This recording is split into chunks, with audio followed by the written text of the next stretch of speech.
అలాగే రైతులకు కూడా 2019-24 మధ్యన చీకటి రోజులు పోయి ఒక్కొక్కటి వెలుగులోకి వస్తున్నాయి.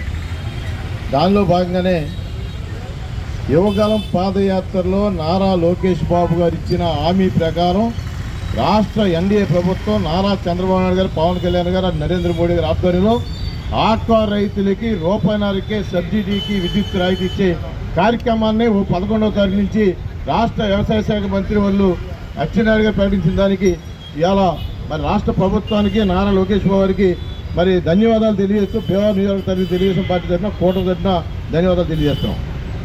ఎన్నో కార్యక్రమాలు రాష్ట్ర ప్రభుత్వం వచ్చిన 2024 జూన్ 12న ప్రమాణ స్వీకారం చేసిన కాడి నుంచి కూడా ఎన్నో కార్యక్రమాలు అంత ముందర చేసిన ప్రభుత్వం చేసే దుర్మార్గాలని అటు సాగునీటి సంఘాల్లో ఎన్నికలు కానీ, అలాగే పంట కాలంలో మురికాలంలో మరి మనం చేసుకుంటాం కానీ, అలాగే వ్యవసాయానికి గిట్టుబాటు ధర కానీ, మేత ధరల విషయంలో కానీ, అలాగే యాచరీల విషయంలో కానీ ఎన్నో కార్యక్రమాలని రాష్ట్ర ప్రభుత్వం సరి చేసుకుంటూ వచ్చి ఇప్పుడు విద్యుత్ విషయంలో కూడా మరి రాష్ట్ర ప్రభుత్వం ఆక్వా రంగం మన జిల్లాలో ప్రథమ స్థానంలో ఉంది కదా.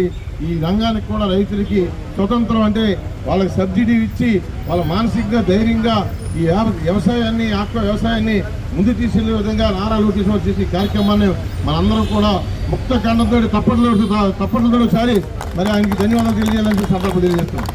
మీ అందరికీ తెలుసు యువకాలం పాదయాత్ర. నారా లోకేష్ బాబు గురించి చెప్పాలంటే అంతకుముందు చాలా మంది పాదయాత్రలు చేశారు. ఆ పాదయాత్రలకి నారా లోకేష్ గారి పాదయాత్రకి చాలా తేడా ఉంది.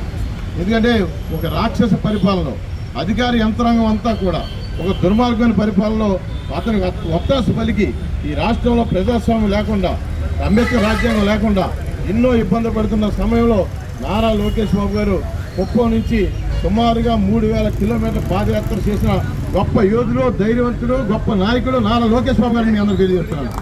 అటువంటి కార్యక్రమం ఎవరు చేయలేరు. ఆయన కాబట్టి ఆ రోజుల్లో ధైర్యంగా చేయగలిగాడైనా భీమవరంలో చూసుకోండి.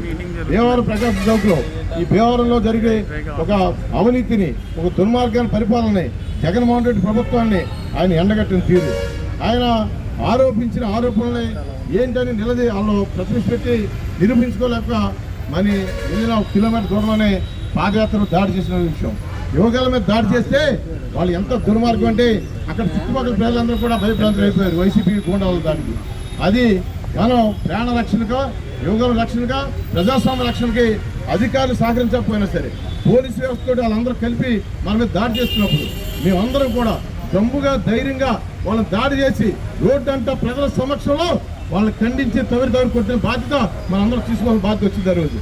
ఆ రోజు ఎంత దుర్మార్గం అంటే ఆసుపత్రిలో ఉన్న మన మేడం సీతారామస్ గారి మీద కేసు పెట్టడం ఎంత దుర్మార్గం అంటే అందరూ అక్కడ లేని వాళ్ళ మీద కేసులు పెట్టడం. ధైర్యంగా మేమైతే వాళ్ళని ఎదుర్కొన్నాం, దెబ్బలాడాం, మేము దెబ్బలు తిన్నాం, వాళ్ళు కొట్టాం, మా మీద కేసు పెడతామో తప్పలేదు. కానీ అక్కడ లేని వాళ్ళ మీద కూడా కేసులు పెట్టి ఎన్నో దుర్మార్గమైన పరిపాలనకి ఆ రోజు జగన్మోహన్ రెడ్డి మరి ఆ చేసిన పరిపాలన అందరూ గుర్తు చేసుకోవాలి. రాబోయే రోజులు కూడా నారా లోకేష్ బాబు గారి నాయకత్వంలో ప్రతి కార్యక్రమాన్ని విజయవంతం చేసి రాబోయే స్థానిక ఎన్నికల్లో 100% మన కూటమి గెలిచే విధంగా అన్ని కార్యక్రమాలు చేయాలని చెప్పి సందర్భం తెలియజేసుకుంటూ నాకు ఇచ్చిన అవకాశాన్ని అందరికీ ధన్యవాదాలు తెలియజేస్తూ మరొకసారి రాష్ట్ర ప్రభుత్వానికి, చంద్రబాబు నాయుడు గారికి, పవన్ కళ్యాణ్ గారికి, లోకేష్ బాబు గారికి ఈ ఆక్వా రైతు తరఫున భీమవరం తెలియజేసిన పట్ల మరి కృతజ్ఞతలు ధన్యవాదాలు తెలియజేసుకుంటూ సెలవు. జై తెలుగుదేశం.